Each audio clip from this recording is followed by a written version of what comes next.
Y hacemos, Ok, vamos a hacer el mantra.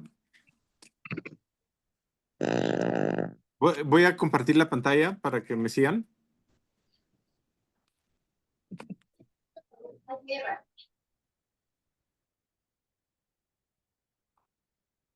Los que no se acuerdan pueden leer ahí. Vamos a...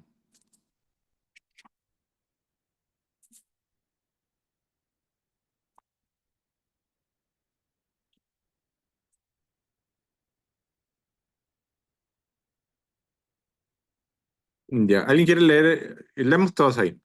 Ajnanati Mirandasya Jana Jana Shalakaya Chakchurun Militam Jena Tasme Shri Gurave Namaha Krishna Karuna Sindhu Dinabandhu Jagatpate Gopesha Gopika Kanta Radha Kanta Namostute Tapta Kanchana Gorangi Radhe Vrindavaneshwari Vishavanusute Devi Pranamami Hari Priye Hare Ram Ram Rama Hare Hare Hare Krishna Krishna Krishna Hare Hare Yakundendu Tusarahara Davala Yashura Vastra Vrta Yavinavara Dandamandita Yashveta Padmasana Ya Brahmachuta Shankara Pravirtivi Devai Sada Vandida Sama Patu Sarasvati Bhagavati Buddhi Pradam Sharade Buddhi Pradam Sharade.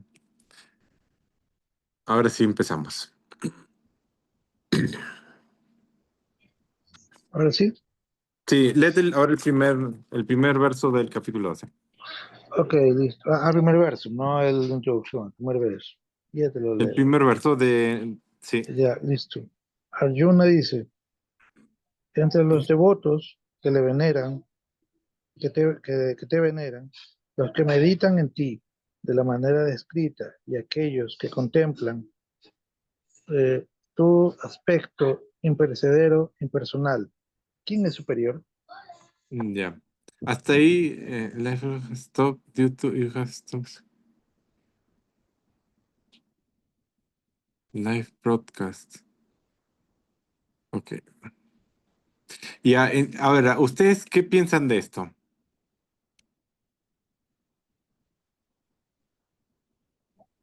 Eh, que aún Arjuna confuso por lo que está enseñando Krishna, él todavía, bueno, ¿cuál de todos es el devoto más pegado a ti o cuál es el camino que puede llegar a ti? Así lo veo yo.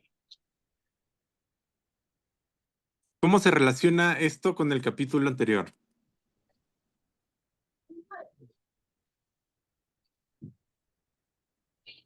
En el- ¿Qué hemos visto el capítulo anterior?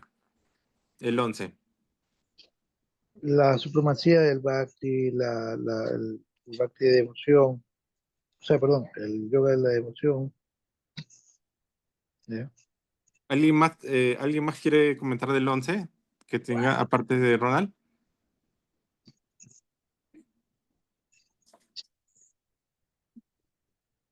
Sundari, tú. No. Perdón, no, es que yo hace varios encuentros que no me estoy pudiendo conectar. Estoy media desconectada del hilo. No hay problema. Chisayumi, ¿tú quisieras comentar el 11 a grandes rasgos de qué se trata?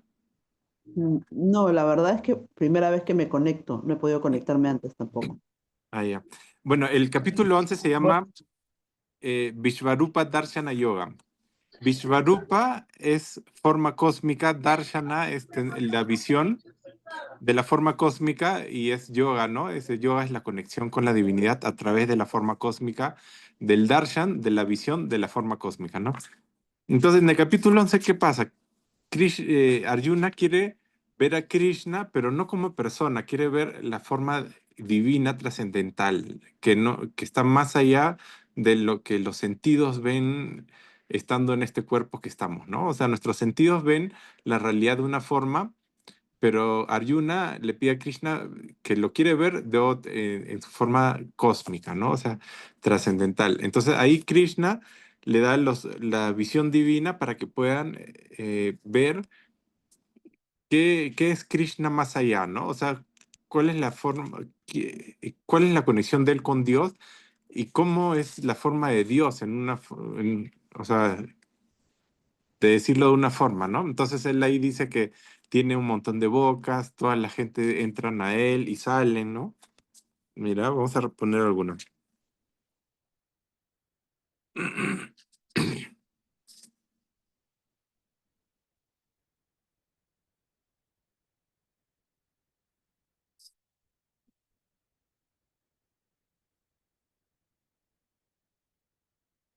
Y dice el 15, por ejemplo, ahí empieza. Veo, oh Señor, en tu cuerpo todos los dioses y todas las huestes de seres vivos.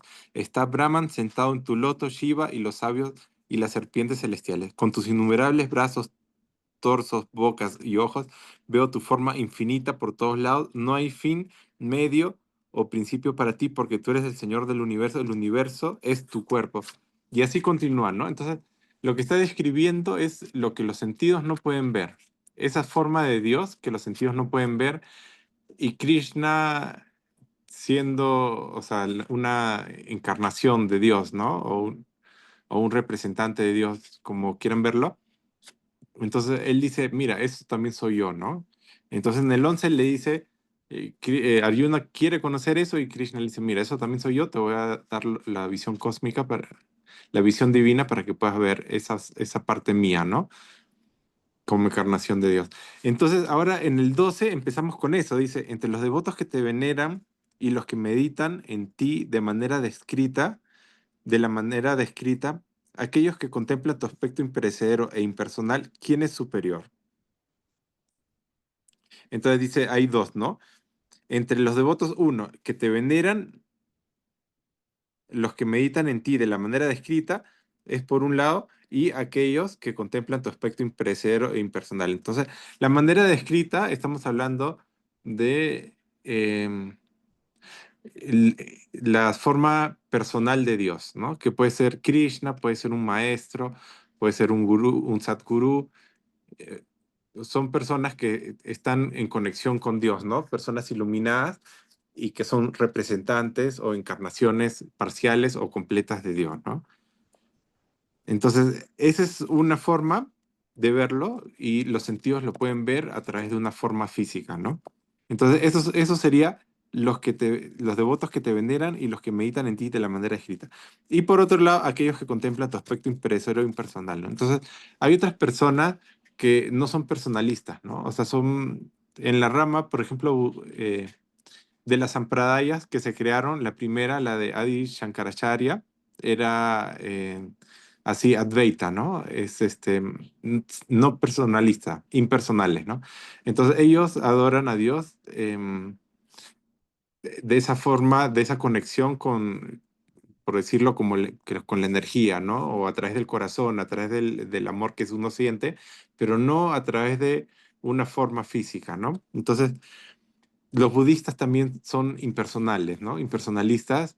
Y los hinduistas, pero sobre todo los Vaishnavas, que somos nosotros, son personalistas, ¿no? O sea, tienen a su gurú y tienen a Krishna en las escrituras, entonces siempre la atención está en un Dios personal, ¿no?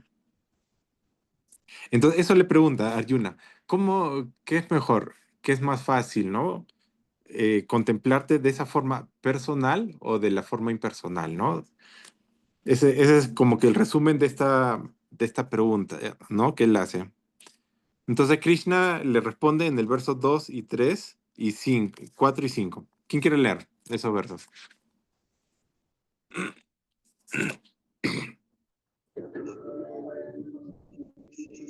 ¿Lo veo yo? Ya, dale, Ronald. ¿Cuál? ¿Cuál? ¿El 2? ¿El 3? Desde el 2 hasta el 5. Ok, listo. El 2.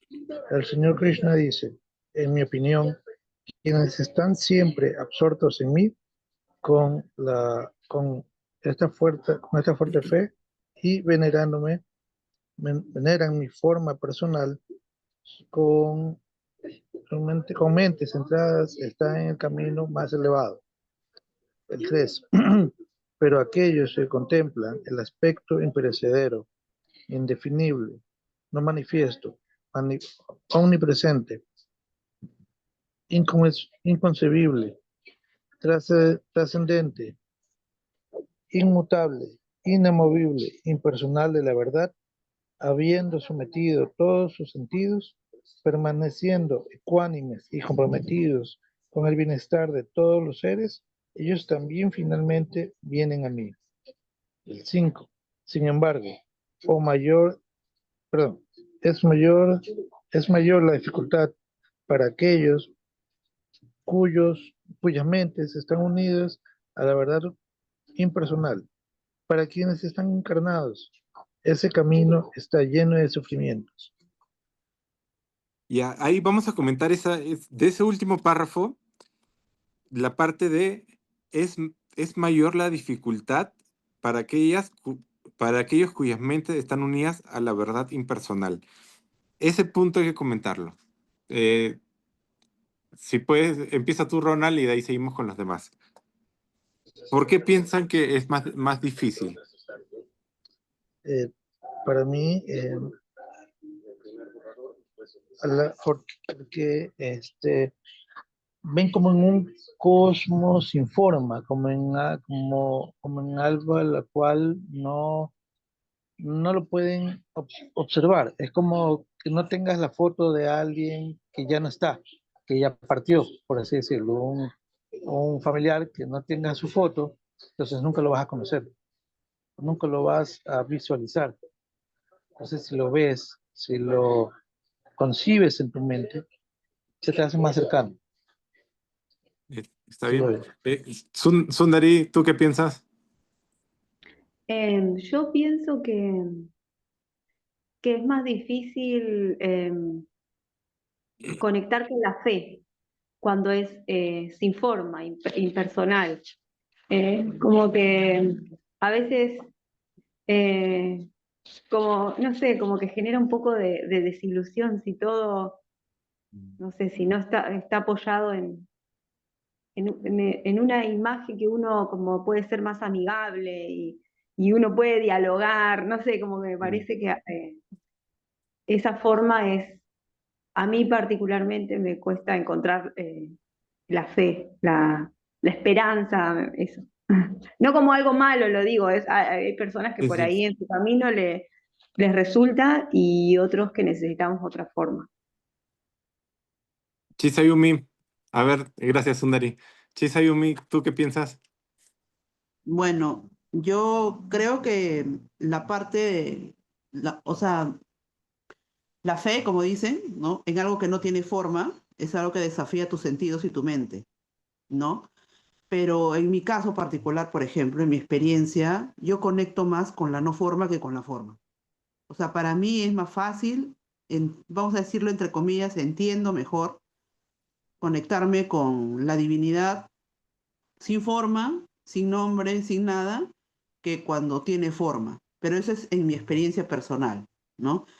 Pero sí entiendo que es más complicado, entre comillas, cuando el tema de la mente está como que es difícil soltarla, digamos, ¿no? Del todo, ¿no? O, ¿no? En mi caso, yo, por ejemplo, yo tengo raíces católicas, ¿no? Entonces, yo ya no me considero católica, pero, por ejemplo, esas figuras que hay en el catolicismo, ¿no? De la Virgen María, etcétera, ¿no? Por ejemplo, yo creo que en su momento me ayudaron muchísimo para poder conectar en algunas formas con la divinidad, ¿no? Pero sin embargo, siento que ahora ya no me sirven mucho esas formas, ¿no? Sin haberlas dejado, digamos, de querer, digamos, o de respetar, ¿no? Pero ahora, en esta parte de mi camino, siento que es más simple para mí conectar simplemente con el sentir del amor que me invade cuando medito, por ejemplo, ¿no? Que siento que eso es. No hay rostro, no hay forma, no hay nada, ¿no? Ujú. Es muy válido también, sí. De ahí voy a comentar al final. Aleki, ¿tú quieres comentar sobre este verso que dice que es mayor dificultad? Krishna está diciendo en el verso 5, sin embargo, es mayor dificultad para aquellos que quieren venerar a la parte impersonal de Krishna y no a la personal. ¿Quieres comentar de eso, Aleki? Bueno, sí, sí. Este, bueno, Krishna dice eso y verdaderamente el apoyo en la forma es algo muy lindo, ¿no? Más cuando uno tiene experiencias con eso, pero yo estuve mucho tiempo con el Vedanta Advaita y verdaderamente la única manera de experimentar realmente lo de la no forma y poder ser testigo de los pensamientos, pero desde una parte silenciosa, era profundizando en el silencio. Y tuve un periodo de tiempo donde experimentaba mucho más la vivencia de lo sin forma, de la presencia de Dios con forma, ¿no? Lo Mm. impersonal, el Brahman impersonal, experimentaba más eso.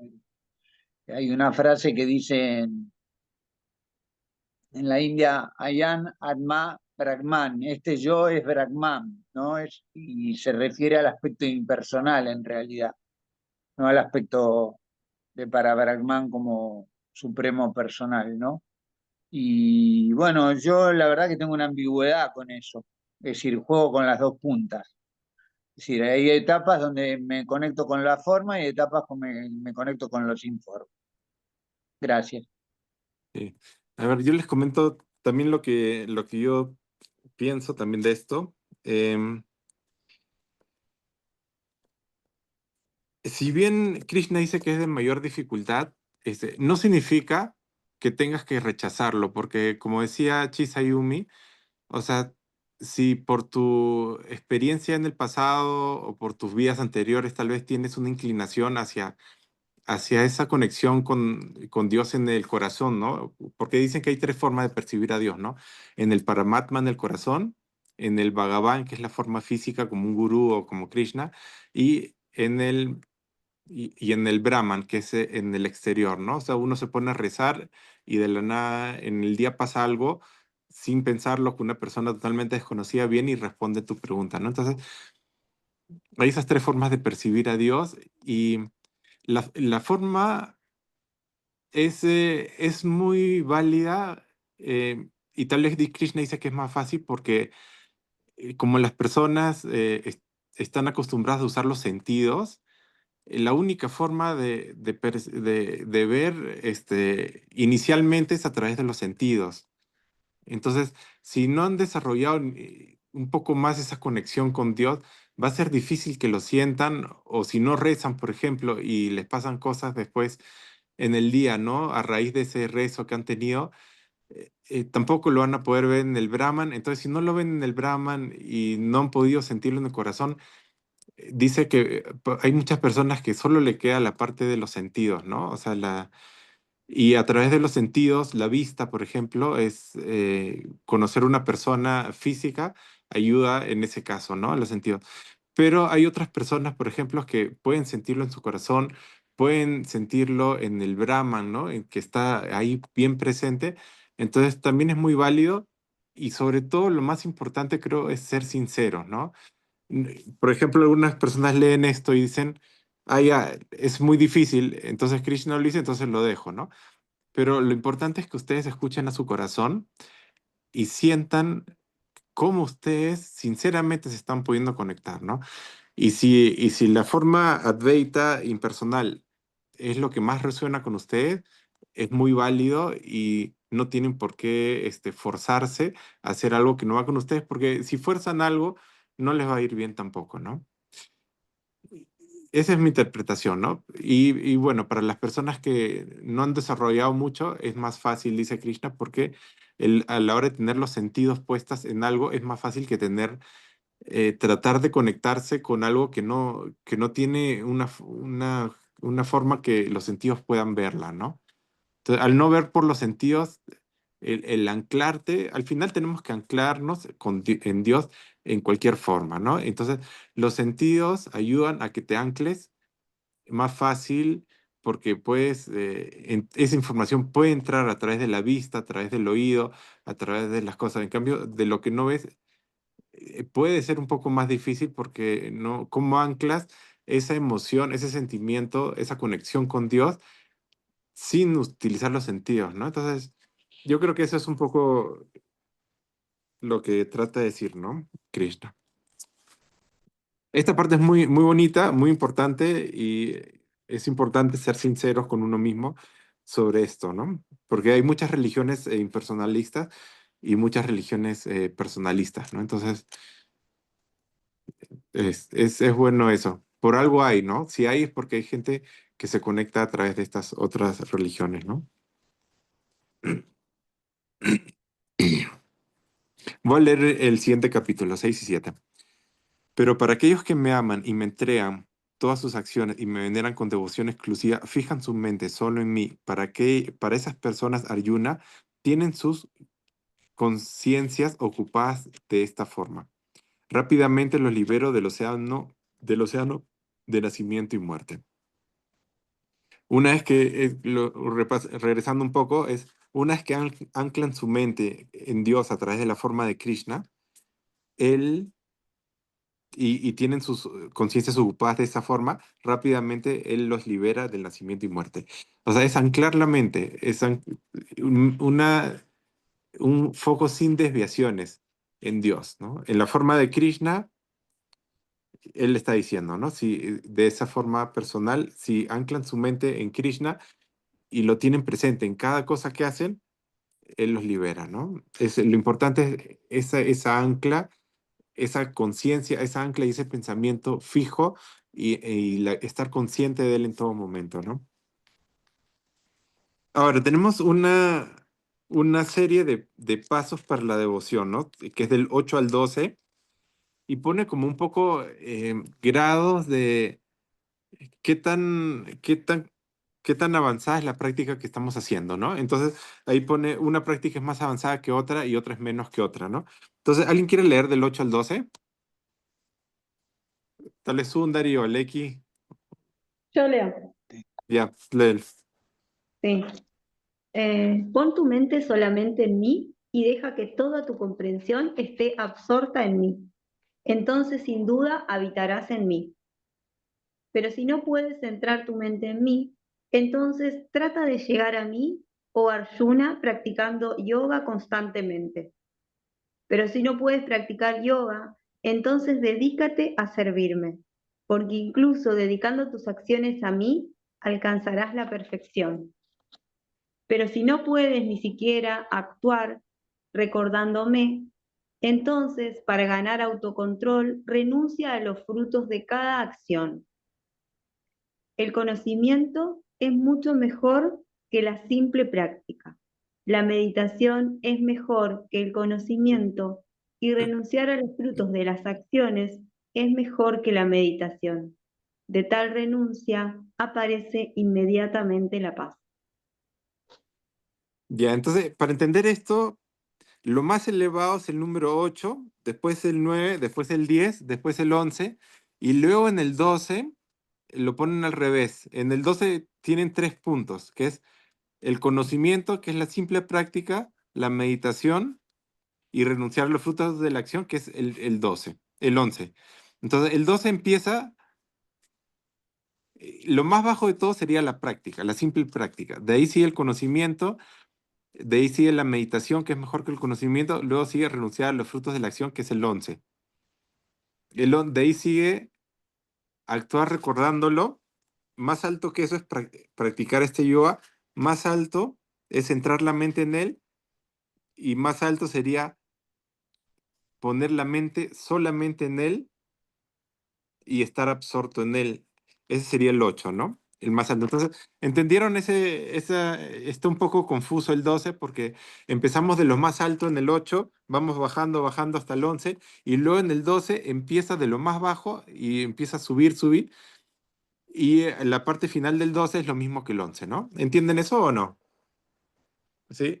Entonces, lo más básico y lo más bajo de las prácticas que hacemos y que no nos conectan con Krishna, con Dios, con el amor, es la simple práctica. Un caso, por ejemplo, es que hacemos nuestra puya, pero nuestra mente está en el trabajo, en cualquier cosa que hacemos después. Esa es la simple práctica. La hacemos porque tenemos una idea que tenemos que hacerla. Tal vez o por algún compromiso de, que queremos, ¿no? Pero no porque realmente la hagamos. Entonces, otra cosa que hacemos así, ¿ustedes tienen algún ejemplo de prácticas así simple prácticas que no tienen ninguna intención detrás? Se puede decir que inclusive la misma meditación. Si no, Exactamente. sí, si simplemente lo coges como, llegó a las 4 de la tarde o llegó a las 7 de la mañana y me voy a sentar y voy a cerrar los ojos. Mm, no con esa sensación de entrega, de amor, de reconocerse, de dejar todo. También, Sí. simple práctica. Claro, te creas tu rutina, dices voy a meditar todos los días a las 4 de la tarde, pero llega la hora Exacto, y no tienes ganas, ¿no? Y piensas cualquier cosa, ¿no?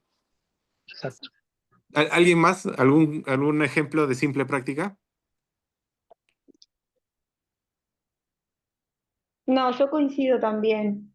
Lo mismo, a veces estoy haciendo mi práctica de aquí y la crilla principal y me tengo que recordar por qué la hago. O sea, como no hacerlo mecánicamente. O Claro, sea, que no me pase esto. La hago porque la hago. Porque tengo que hacerla, sí. porque Compromiso que te has hecho a ti misma, ¿no? Sí. Aleki Chisayumi, ¿ustedes tienen algún ejemplo de simple práctica? Sí, yo no sé si tengo el micrófono prendido. Sí, yo creo que en realidad hago simple práctica.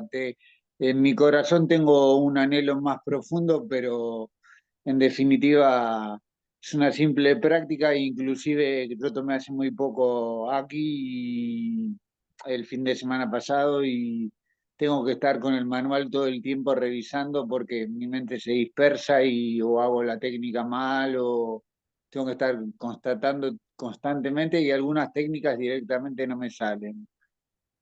Pero no me hago problema igual, ¿eh? No me hago problema. Por eso hago lo que puedo y en un punto me siento agradecido y está bien así. Es lo que hay. Claro. Sí, miren, una cosa le voy a contar de mi experiencia en el ashram, que vivió ya 2 años en Espien, es que Guruji normalmente no pide a la gente hacer cosas, porque a veces las personas no lo quieren hacer, y si lo hacen, cuando lo hacen, es una simple práctica. Simplemente es un trabajo que lo hacen por cumplir, pero no por amor. Entonces, he visto que él da el ejemplo a veces, por ejemplo, de la limpieza, por ejemplo, algunas veces él mismo se ha puesto a limpiar, algunas veces él también ha limpiado los baños y se ha mostrado así, ¿no? Y tratando de dar un poco el ejemplo, pero nunca tratar nunca o sea, en la estructura sí tienes jefes que tienes que sostener, ¿no? Entonces te van a obligar a hacer cosas, pero él da el ejemplo de esto, porque si él te pide algo y no lo quieres hacer, va a ser una simple práctica. Lo más importante es que lo que hagas te nazca del corazón, lo sientas y quieras hacerlo, ¿no? Ese es el primer paso, porque cuando estás en la libertad, muchas veces no se hacen muchas cosas, se hace la mitad o un tercio o un cuarto de las cosas que se podrían hacer bajo presión, pero las cosas que se hacen con amor, ¿no? Entonces, eso es lo que puedes, en el ashram, como que vi ese foco, ¿no? O sea, haz las cosas con amor y lo que puedas, ¿no? No tiene que ser mucho, no tiene que ser poco, ¿no? Acá en Perú, por ejemplo, también pasa eso, ¿no? Entonces, yo estoy acá liderando un poco la construcción de un templo y liderando un poco las personas que están empezando a venir y vivir un poco en la comunidad, ¿no? Se está creando una comunidad relacionada ahorita al trabajo que es la construcción y tenemos también a un brahmachari Brishakapiananda de España que ha venido y yo le dije desde el principio, yo no quiero que, o sea, yo no quiero ponerte ningún trabajo ni nada, ni regla ni nada, o sea, tú haz lo que te nazca, mientras sea con amor, es bienvenido, pero no sientas ninguna presión, por lo menos de mi lado. Tal vez Famini sí lo presiona, pero eso es otro asunto. Pero por mi lado, yo le dije, no sientas ninguna presión de mi lado. O sea, si tú quieres hacer, lo haces, si no quieres, no. Y a ver cómo fluye eso, ¿no? De hacer las cosas. Y obviamente algunas cosas, y hay otro chico más que está viviendo acá, que nos está ayudando con la parte del drywall en esta semana. Y tampoco, no hay ninguna regla, ¿no? No hay que, tú tienes que limpiar esto, tú tienes que hacer lo otro, ¿no? Simplemente cada uno, si le nace, lo hace. Y si no, al final veremos, por ejemplo, que la mesa está sucia y el primero que vea y sienta que tiene que hacerlo y lo hace por todos, no lo hace por él solo, lo hace por todos. Entonces ahí lo bonito es que la práctica ya no es una simple práctica. ¿Por qué? Porque a uno le están haciendo. No es algo forzado, ¿no? Eso es lo bonito, de que no sea una simple práctica. Entonces, uno tiene que sentirlo. Si uno se crea una rutina, a veces es bueno, la disciplina es muy buena.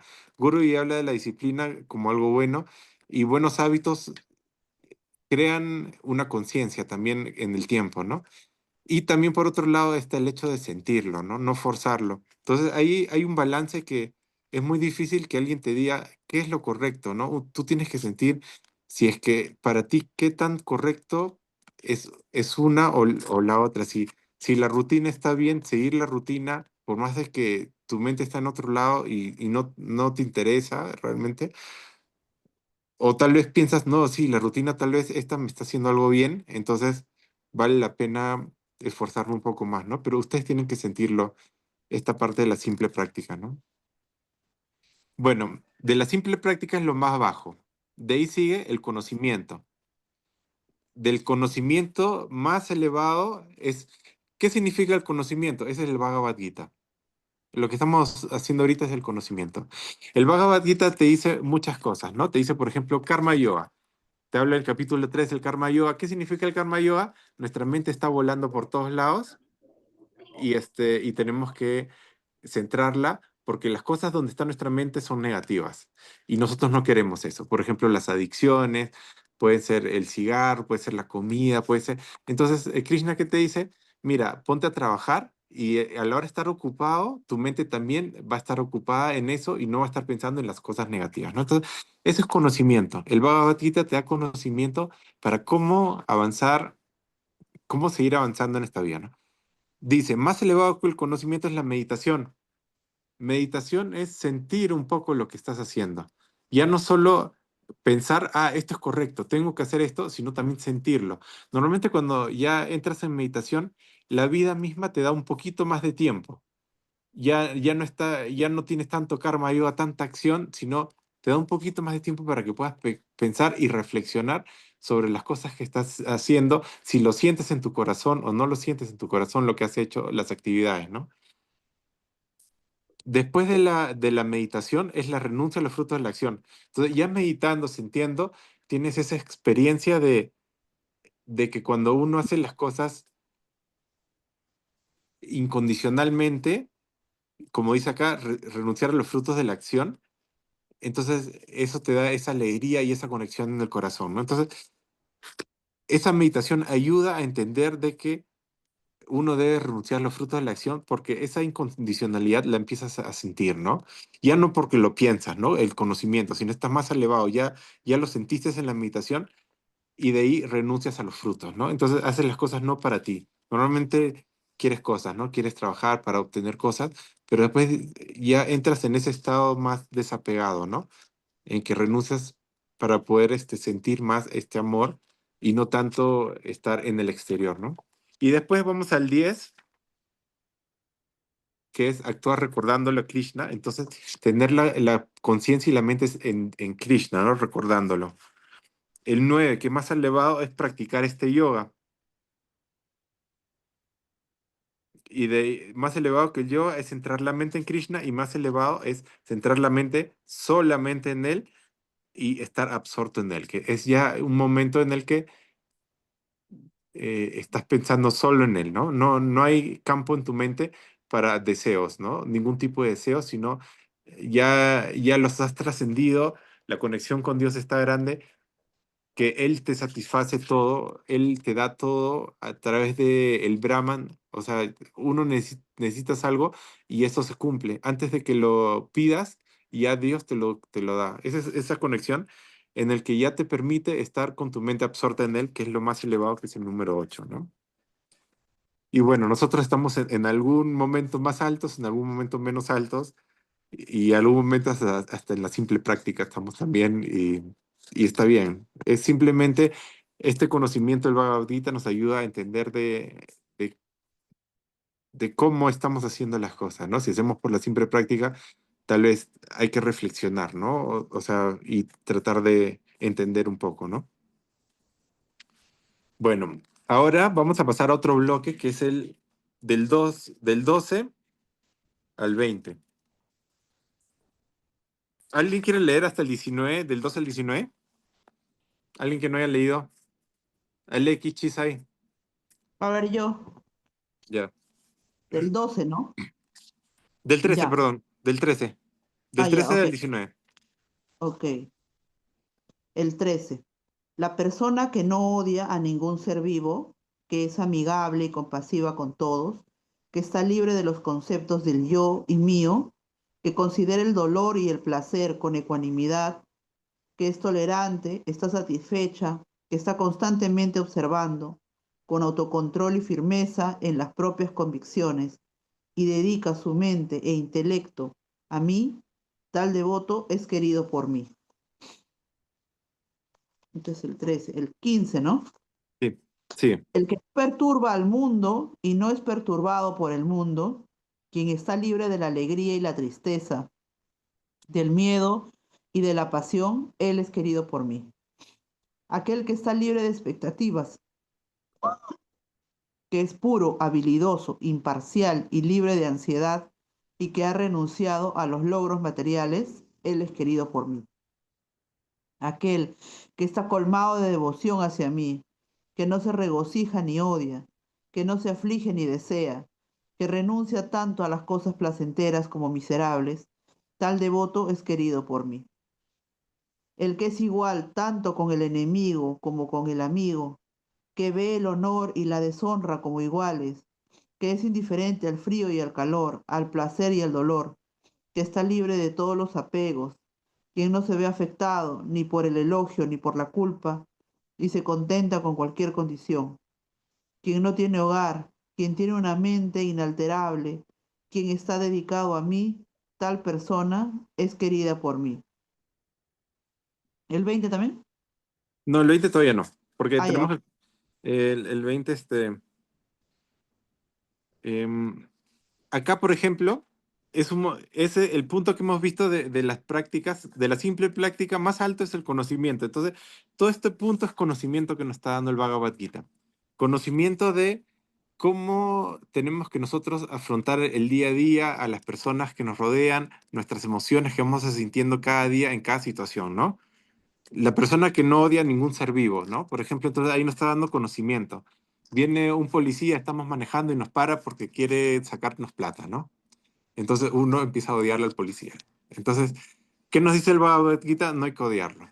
Entonces, es difícil, ¿no? Es difícil cuando alguien viene así con una actitud negativa, de estar con la mente positiva, ¿no? Y aceptarlo como que Dios está detrás de todo, por más de que esa persona nos esté haciendo daño.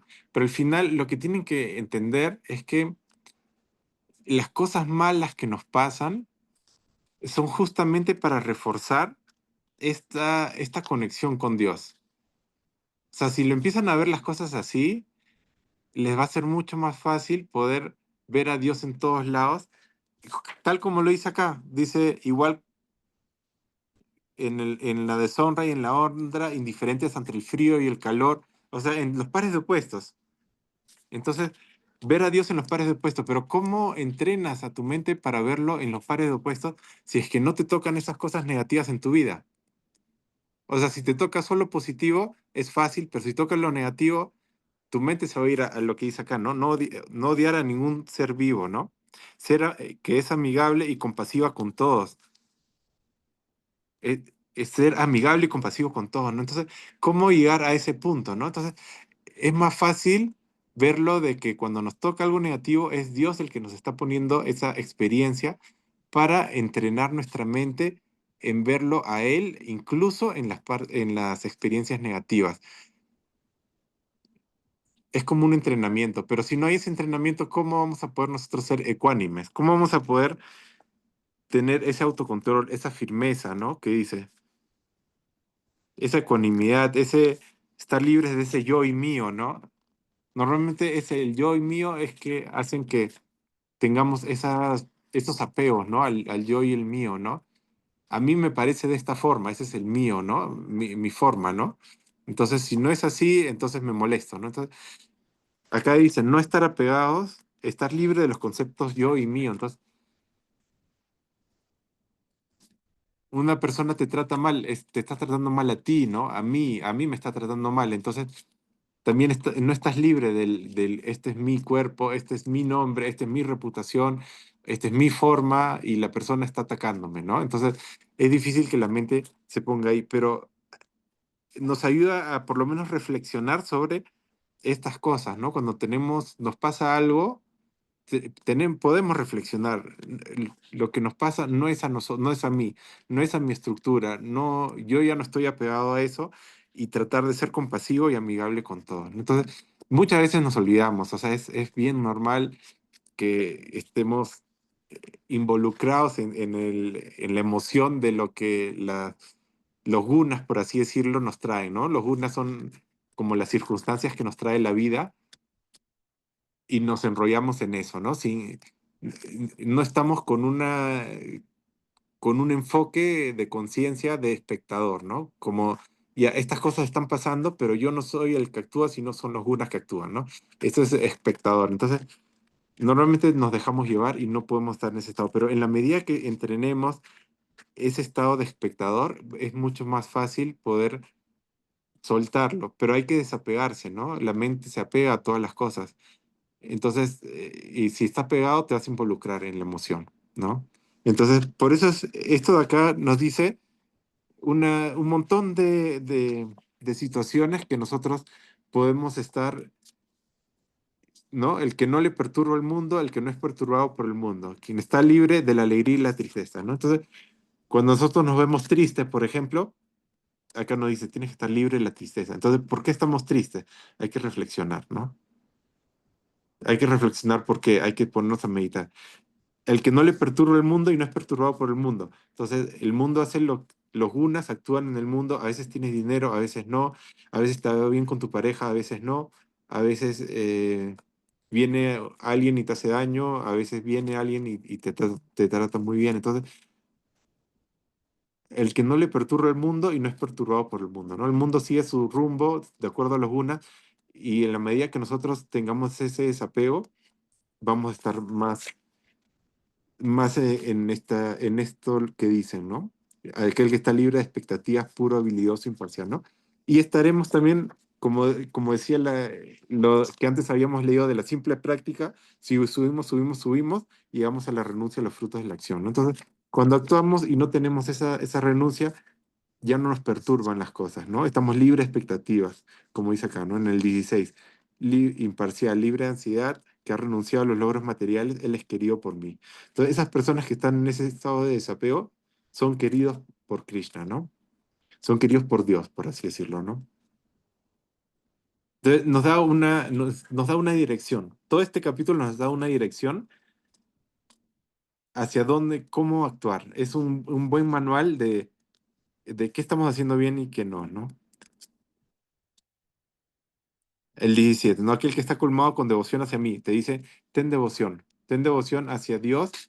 Entonces, tu mente, mientras más esté pensando en Dios, en Krishna, en nuestro gurú también, entonces más va a desarrollar ese bhakti, ¿no? Que es bhakti yoga, que no se regocija ni odia, que no se aflige ni desea, que renuncia tanto a las cosas placenteras como miserables, tal devoto es querido por mí, ¿no? Él te está dando una norte, ¿no? ¿Qué hacer y qué no hacer?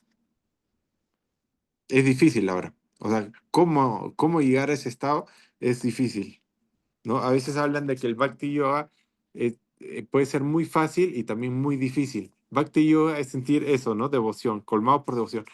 Es muy fácil porque no tienes que hacer físicamente muchas cosas, o sea, simplemente es sintonizarte con ese amor, pero a la vez el mismo hecho de sintonizarte para muchas personas puede ser muy difícil, ¿no? Pero por eso es importante lo que dice en el Bhagavad Gita, ¿no? Karma Yoga. Si no puedes sintonizarte, haz Karma Yoga. Eh, Ocupa tu mente para que no se desvíe a otras cosas negativas. Y por lo menos ahí estás ocupado y poco a poco trata de desarrollar tu mente hacia el amor y hacia el Jnana Yoga, ¿no? Que es el conocimiento, y luego hacia el Bhakti Yoga, ¿no? Que es el amor. A ver, ¿y qué dice el 20? ¿Quién quiere leer el 20? Aleki, tú no has leído nada. ¿Quieres leer el 20?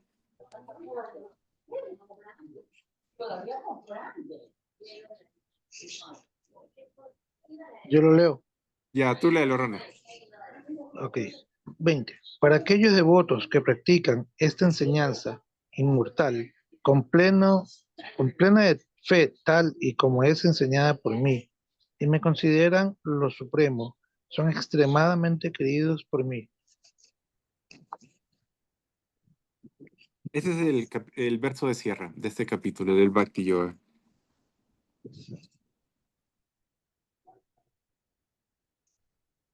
O sea, Sí, lo que sí, te está diciendo es que el Bhagavad Gita es muy importante. Este verso lo que cierra es, o sea, adicional a esforzarte, lo que te está diciendo esto es que el conocimiento es muy importante. A veces se malinterpreta, el conocimiento no es importante en el Bhakti, en el camino del Bhakti, pero este verso lo que te está diciendo es que sí es importante el conocimiento. No podemos dejar de lado el conocimiento porque esa es la dirección. Tenemos que reflexionar sobre la dirección hacia dónde vamos. O sea, no, el camino del Bhakti a veces se malinterpreta y se piensa que es solo cantar. Eso también se pregunta de curso de votos, ¿no? El camino del Bhakti es solo cantar y bailar y estar de fiesta, y la respuesta es no, ¿no? O sea, el conocimiento es muy importante. Y este verso que cierra el capítulo de Bhakti dice eso, ¿no? O sea, no es solo cantar mantras como Hare Krishna, ¿no? Es también entender por qué lo haces, entender todo lo que está detrás, ¿no? Y esta es una guía, ¿no? El Bhagavad Gita. Este capítulo mismo está dándonos escaleras, ¿no? Niveles, cómo es mejor hacer las cosas de otra forma, ¿no? ¿Y quieren comentar sobre esto algunos? Este es el último verso de cierre. eh, como usted dice, ¿no? Respecto a que seguir las enseñanzas, por ejemplo, y aquí encuentro una palabra que en lo particular no es, realmente ya la veo muy diferente cuando llegué a conocer al maestro, y ahora como ya la logré comprender, que es la gran palabra del desapego. ¿Ya? Eh, si no, si solamente como dice el frase, ¿no? Si solamente es disciplina, y solamente es cantar, y solamente esto, no sabes realmente a qué te lleva el desapego, qué es el desapego realmente. Como dice el maestro, el desapego no es tengo esto, no lo quiero, sino es hacerlo, tener objetivos en la vida, hacer todo en sacrificio a Dios, tener presente en todo lo que hagas a Dios, ofrecer todo lo que hagas a Dios, pero saber que Él es el que da y Él es el que quita. Saber que eso no es mío, Él me lo permite tener. Mm, ¿Ya? Y, y así tenga o no tenga recursos materiales, saber que todo viene de Él y quedar mm, tranquilo con eso. O sea, ser ecuánime, como dice la palabra varias veces, lo repite. O sea, saber que todo es igual, que no me va a afectar nada, porque todo es los lunas, todo es la naturaleza. Como una vez vi un video de un corto de una entrevista que le decía Swami Niruda a una yogi, no creo quién quiera, pero decía, las personas, perdón, el camino que te lleva de lo mundano, el Gita es el camino que te lleva de lo mundano a lo espiritual. Y a veces conocer a personas o momentos desagradables es ese camino. Porque lo bueno no te enseña mayor cosa. Lo son las pruebas las que te enseñan. Eso. Mm. Y ese es el desapego. La verdadera prueba del ser humano es vivir en desapego. Muy bien, Ronald. ¿Alguien más quiere comentar sobre este último? Sí, yo quisiera comentar sobre el tema del desapego porque es algo que a mí me toca particularmente mucho, ¿no? Eh, yo desde que he sido muy pequeña siempre he estado apegándome sobre todo a las personas, ¿no? O sea, siempre ha sido algo eh, muy recurrente, digamos, ¿no? Sobre todo a mis amigos, ¿no? Entonces, yo creo que ese es para mí el más grande desafío que he tenido durante toda mi vida, ¿no? Y siento que es el más grande aprendizaje que estoy logrando también en este camino, ¿no? El tema de aprender a centrarme en mí, ¿no? Aprender como dice el Bhagavad Gita, ¿no? A poner tu mente en Dios, ¿no? Y dedicarle todo a Él, ¿no? Eh, y justo ahora mientras hablaban de esto, recordé la experiencia de cuando vino Paramahansa Vishwananda acá a Lima, ¿no? En enero, porque yo fui al Darshan, ¿no? Y para mí eso fue una experiencia que nunca me voy a olvidar, ¿no? Por lo que él representó, ¿no? Porque él hubo un momento en el que empezó a repartir, a repartir pétalos de rosas y no sé qué al final ya, ¿no? Y en ese momento fue tan bonito porque yo sentí en mi corazón realmente que el tiempo se detuvo, desapareció todo el mundo, ¿no? Y solamente podía sentir ese amor incondicional que, que no tiene forma, que no tiene tiempo, que no tiene nada, ¿no? Y en ese momento yo entendí que él me estaba trayendo ese recuerdo, ¿no? De, oye, mira, esto es lo que tú eres, por eso es que puedes conectar con esto, ¿no? Entonces yo dije, wow, o sea, si eso es lo que yo soy, entonces eso significa que eso es la medicina para mí, digamos, ¿no? Conectar siempre con eso, ¿no? O sea, eso, digamos, entre comillas, es mi meta, ¿no? Digamos, ¿no? Entonces, y eso es el camino del desapego finalmente, ¿no? Conectar con esa fuente inconmensurable de amor que te hace sentir que realmente no necesitas absolutamente a nada ni a nadie, ¿no? Y eso para mí fue increíble, ¿no? Qué bonito. Está bien, Chisayumi. Sundari y Aleki, ¿quieren comentar algo también de esto? Como para cerrar el capítulo. Yo no, gracias. Ok. Tú, Sundari. No, por ahí solo agregar que a mí me hizo pensar mucho en la entrega, ¿no? Como entregarnos, o sea, confiar, entregarnos, tener fe, todo eso, como que me despierta esa sensación este último verso. Pensar en una entrega.